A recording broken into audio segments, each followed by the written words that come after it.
क्यों मैं आगे आखिरी आते सवाल पूछूंगा आपसे। आपने बड़ा पुरअमन एहतजाज किया, आप काबिल तारीफ हैं। मैं आपसे आपने बड़े से नारे लगाए, पाकिस्तान जिंदाबाद का नारा नहीं लगाया, इसकी क्या वजह है?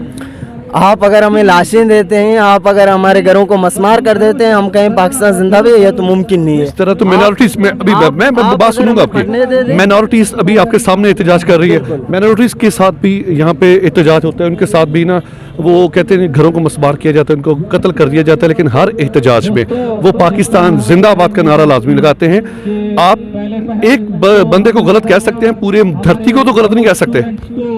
मैं सही कह रहा हूँ या गलत कह रहा हूँ, मुझे पहले ये बताइए। आपके घर में आपके बहन भाइयों में से भाई आपका एक गलत हो, आप पूरे खानदान को गलत कह सकते हैं? मतलब आप कह रहे हैं कि बलूच गलत है कि मैंने बात ही नहीं की बलोच गलत है। मैं तो ये कह रहा हूँ कि खानदान का एक बंदा अगर गलत हो तो माँ बाप बहन भाई सारे गलत होते हैं। बिल्कुल नहीं। अगर आप कहें कि आप कह रहे हैं कि पाकिस्तान का आप जिंदाबाद का नारा क्यों नहीं लगा रहे हैं, हम लगाएंगे। आप हमारे जो हजारों लापता अपराध हैं उनको आकर हमारे सामने खड़ा कर दें, हम उन्हें बाजियाब कर देंगे। सुप्रीम कोर्ट के दरवाजे 24 घंटे खुले।